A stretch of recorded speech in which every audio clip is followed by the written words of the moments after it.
how do we deal with a row of zeros in a Routh array? Let's do that using an example.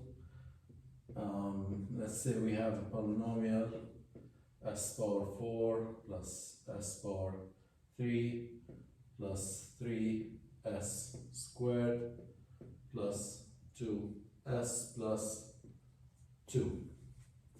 Now let's construct the Routh array starting from the highest power as 4, 3, 2, 1, 0. Now the coefficient of S4, the highest power is 1. Skip 3, go to 2. The coefficient is 3. Skip 1 and go to 0. And the coefficient is 2. Now Q is 1. Skip squared and go to 1, that's 2. And then nothing else. Now B1 is -1 divided by, here's B1, the row right above, or the column above is 1, 1, and then 1. Following B1 is 3, 2. And that's 2 minus 3 is minus 1, that's 1. So this is 1. B2, -1 divided by 1, 1, and 1. Just copy from B1.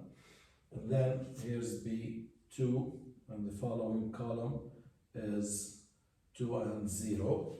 So that's a 2 and a 0, and that's -2, and that's a 2. And then B3, that's a column of zeros, so we stop here. Now C1 is equal to -1 divided by,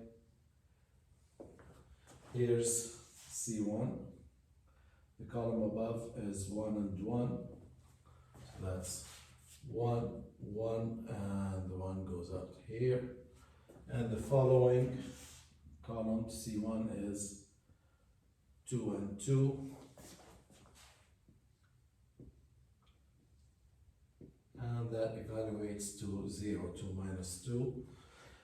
For C2, zeros, so we don't have a C2s. So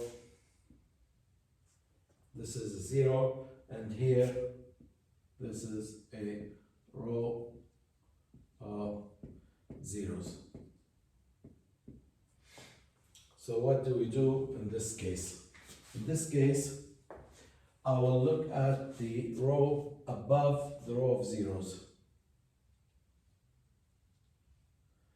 and extract what we call an auxiliary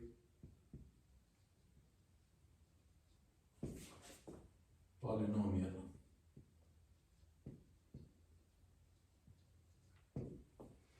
And what is this auxiliary polynomial?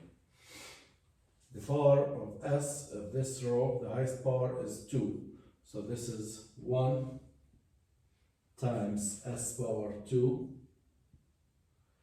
Skip power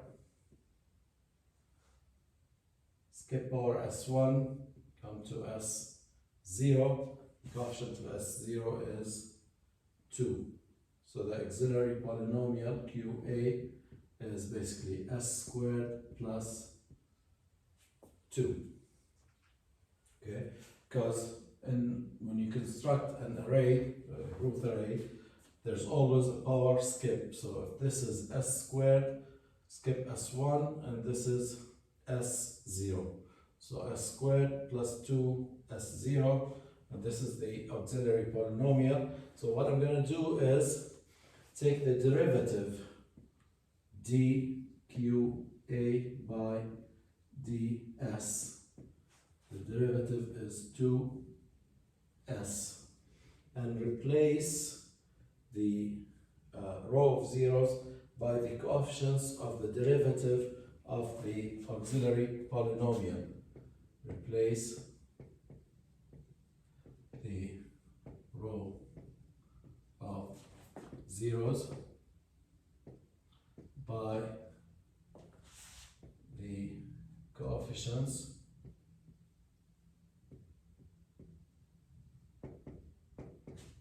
of the derivative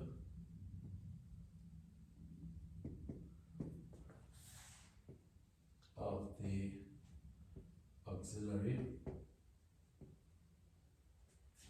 polynomial.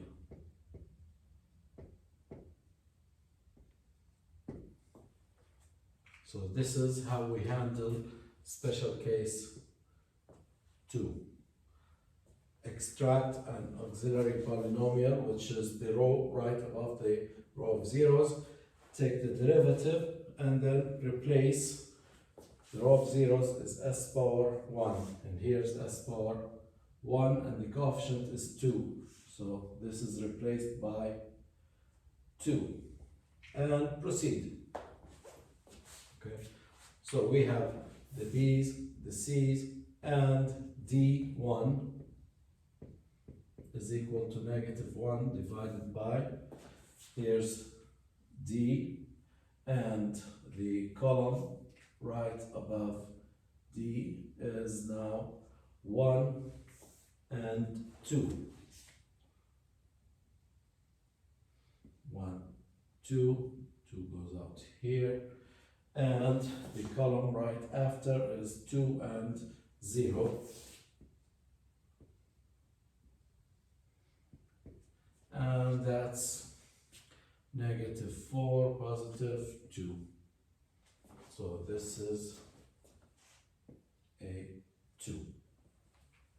Now, let's look at the first column of the Routh array. We have positive, positive, positive, positive, all positive, so we don't have any sign change. But we had a row of zeros. If you factorize this polynomial, it's actually, originally it was s squared plus 2 times s squared plus s plus 1. If you expand this, you will end up with this polynomial.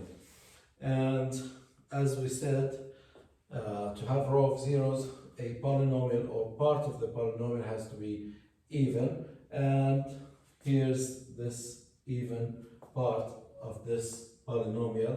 And you will notice also that this even part is actually the auxiliary equation, the auxiliary polynomial. So the row above the row of zeros is actually part of the original polynomial. It's the even part of the original polynomial, and that's the auxiliary polynomial right here. So now, here, this way we proceeded and we completed the Routh array, and we don't have any sign change in here. So the roots could be, and this is not determined yet, we'll have to study it further, but at this point there are no obvious roots in the right half plane because we don't have any sign change in this polynomial.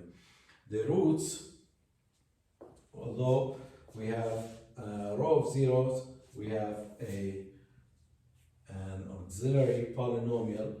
The roots of this auxiliary polynomial, s squared plus 2 equals 0, that is s equals plus minus j square root of 2. And these roots are actually on the imaginary axis.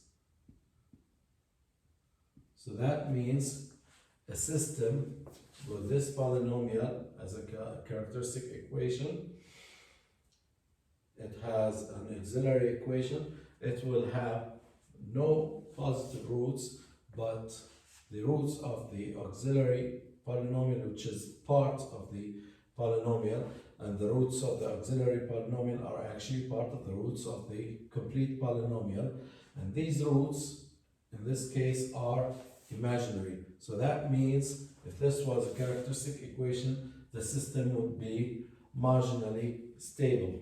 No positive roots, but we have imaginary roots, and that leads to marginally stable system.